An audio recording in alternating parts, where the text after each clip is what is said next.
First Contact Protocol. The ESS Defiant cut through the void like a blade, its obsidian hull absorbing, rather than reflecting the distant starlight. Captain Naomi Chen stood on the command deck, her posture rigid as she observed the holographic display showing the approaching formation of alien vessels. The Defiant was humanity's most advanced warship, their ace, deployed only after 3 months of increasingly hostile diplomatic exchanges with the newly encountered Galactic Council. Tactical assessment. Commander Walsh, Chen ordered, her voice steady despite the weight of responsibility on her shoulders. 20 billion lives on Earth.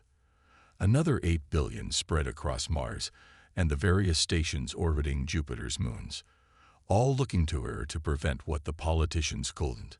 An interstellar war humanity wasn't ready for. Commander James Walsh, a veteran of the Martian insurrection and Chen's most trusted officer, manipulated the tactical display. 7 vessels, Captain. Configuration matches the Araxian design we've observed in prior encounters.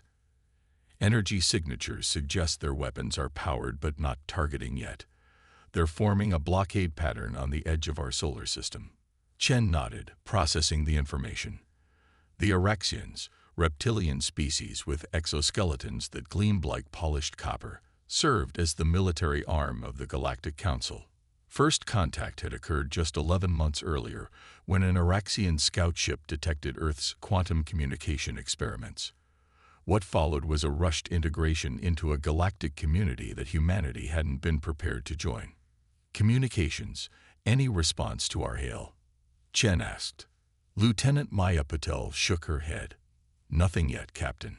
I'm broadcasting on all frequencies they've previously responded to. Chen allowed herself a small frown. The Council had been clear in their last communication. Earth was to cease all military expansion beyond Mars, surrender their newly developed quantum drive technology, and accept a probationary membership in the Council with limited voting rights. The alternative, thinly veiled, was isolation or worse. They're moving, Captain, Walsh announced. Formation tightening. They're clearly blocking our exit vector from the solar system. Magnify, Chen ordered. The main view screen shifted to show the lead Araxian vessel, nearly 3 times the size of the Defiant, its hull decorated with what intelligence suggested were battle honors. As they watched, a communication request pinged through their systems. Put it through, Chen said, straightening her uniform jacket. The view screen flickered, and an Araxian appeared. High Commander Thexel, according to the diplomatic database. His copper-scaled face was impassive, but the slight extension of his neck frills indicated agitation to those who had studied Araxian physiology. Captain Chen. Thexel's voice was deep, the translator adding a metallic quality to his words. Your vessel has approached the boundary established by Council Directive 3791. Return to Earth orbit immediately. Chen kept her expression neutral. High Commander, we were not informed of any boundary restrictions. The Defiant is on a peaceful exploratory mission. The Treaty of Armstrong specifically guaranteed humanity's right to explore. The treaty has been suspended, Thexel interrupted. The Council has concerns about human technological development rates. Your species has advanced from primitive combustion engines to quantum drives in less than 3 centuries, a pace that suggests instability. Chen exchanged a glance with Walsh. This wasn't just about military expansion. Something else was motivating the Council's sudden restrictions. We request clarification, Chen responded. Under galactic law, treaty suspensions require formal notification and a 30-cycle grace period. Thexel's frills flattened against his neck. The Council has determined Earth represents a special case. Your compliance is not requested, Captain. It is required. The transmission cut abruptly, leaving the bridge in silence. Options, Chen asked her senior staff. Dr. Elena Volkov, the ship's chief scientist and xenobiologist, spoke first. They're lying, Captain, or at least not telling the whole truth. My team has been analyzing the biological data we received during diplomatic exchanges. The Araxians and at least 3 other Council species show genetic markers that would make Earth's biosphere particularly valuable to them. Valuable how? Walsh asked. Our planet contains compounds their biochemistry can use to extend their lifespans significantly, Volkov explained. Something in our ecosystem, possibly multiple elements, acts as a rejuvenation catalyst for their species. Chen's mind raced. So this isn't about our technology or expansion. They want Earth itself. It fits the pattern. Lieutenant Commander Hiroki Tanaka, intelligence officer, added. The Council has historically isolated species with valuable resources, then gradually increased restrictions until the planet becomes dependent on Council trade. Within a generation or two, they effectively control the resource without a direct confrontation. Chen turned to the viewport, observing the distant Earth, a blue jewel hanging in the blackness. The Defiant had been built in secret using technology reverse-engineered from damaged Araxian components. It was humanity's insurance policy, a demonstration that they couldn't be easily conquered, but it had never been meant to fight a war, especially not against 7 advanced alien warships. Captain, Walsh said quietly, the Defiant wasn't designed to take on multiple vessels of that class. No, Chen agreed. It wasn't. She turned back to face her crew. But it wasn't designed to run away either. Tactical, analyze their formation. Find the weak points. Communications, prepare a message to Earth Command, encrypted Channel 7. Science, I want everything you have on Araxian physiology and ship design. The bridge erupted into activity as Chen settled into her command chair. Navigator, hold position. Let's see what they do next. Hours passed in tense standoff. The Araxian ships maintained their blockade formation, occasionally adjusting positions, but making no overtly hostile moves. Chen used the time to review the intelligence files, confirming Volkov's theory. The Council wasn't concerned about human aggression. They were implementing a well-established pattern of resource acquisition. Captain, Patil called out. Incoming transmission from Earth Command. Admiral Williams appeared on screen, his face grim. Captain Chen, diplomatic channels have failed. The Council representatives on Earth have delivered an ultimatum. We either accept their protection, or they will impose a complete blockade of our system. Their language suggests military action if we resist. Admiral, we've uncovered their motivation, Chen reported, explaining Volkov's findings. This isn't about security. It's about Earth's biosphere. Williams nodded. That matches what our analysts suspected. The question is, what can we do about it?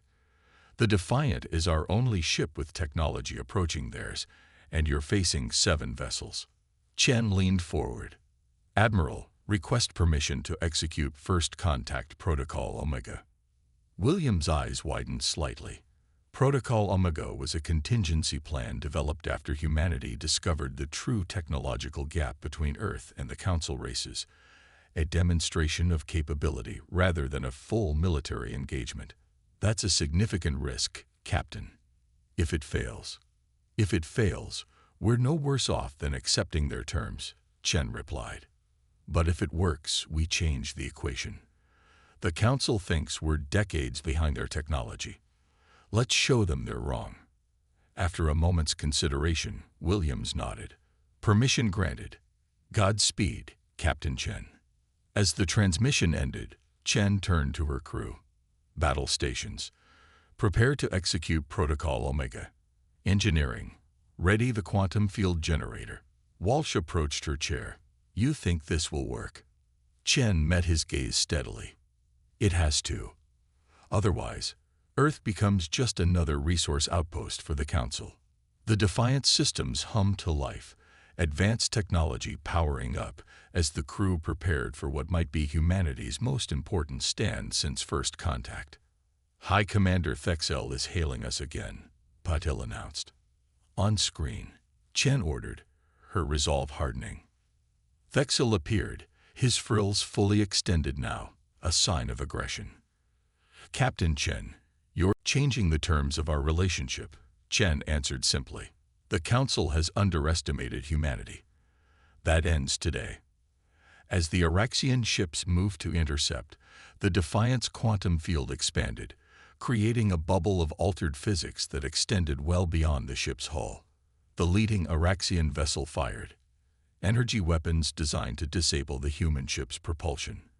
The energy beams struck the quantum field and simply vanished, absorbed into the distortion. "The field is holding," Walsh reported, unable to keep the excitement from his voice. "Their weapons can't penetrate it." Chen nodded, watching as confusion spread through the Araxian formation. "Thexel, I suggest we resume diplomatic discussions, but this time as equals." The High Commander's expression was, "The Council concedes that our approach was premature." Ambassador Kinzada continued, "We propose an immediate summit to negotiate mutually beneficial terms for Earth's integration into the galactic community."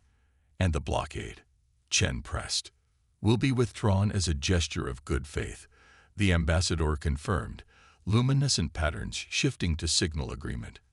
Chen studied the alien representatives, weighing their sincerity. The Defiant's quantum field would eventually collapse. The technology was experimental and unsustainable for extended periods. But the Council didn't know that. What mattered now was leveraging their apparent advantage into real diplomatic gains. "I am authorized to initiate preliminary discussions," Chen stated, "but formal negotiations must include Earth's governing council. And I must insist that all Council vessels withdraw to a distance of at least 1 light minute from our position." After a brief, silent exchange between Thexil and Kinzada, the Araxian commander reluctantly nodded. "Acceptable terms, Captain. We will comply."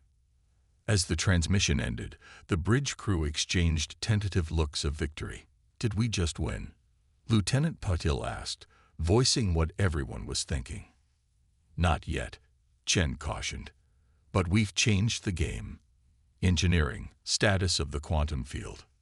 Chief Engineer Marcus Reynolds' voice came through the intercom. "Holding steady, Captain, but we're pushing the system hard. I'd estimate another 4 hours at most before we need to power down or risk permanent damage." "Understood." Chen turned to her intelligence officer. "Tanaka, what's your assessment of their response?" Lieutenant Commander Tanaka considered the tactical display. "The arrival of Vorel diplomats suggests we've gotten the Council's attention at the highest levels. They're taking us seriously now, but that doesn't mean they've abandoned their interest in Earth's resources, just their immediate approach." Chen nodded. "Exactly. This isn't over. It's just beginning." Walsh, maintain tactical alert. "I want options if they decide to test our defenses again." For the next 3 hours, the Defiant maintained its position as the Council ships gradually withdrew to the agreed distance. Periodic communications established the framework for formal negotiations, with the Council representatives becoming increasingly respectful as they realized that humanity's technological capabilities had been severely underestimated. In her ready room, Chen reviewed the preliminary terms with Dr. Volkov and the ship's diplomatic officer, Lieutenant Commander Maya Okafor. "They're offering remarkably favorable trade agreements," Okafor noted, analyzing the proposal. "Access to 13 Council worlds, technology exchange initiatives, and a non-interference guarantee for all current human colonies. Because they're still after the biological compounds," Volkov pointed out. "They're just shifting from conquest to commerce. Instead of taking what they want, they'll pay for it handsomely." Chen leaned back in her chair. "And is that necessarily a bad outcome?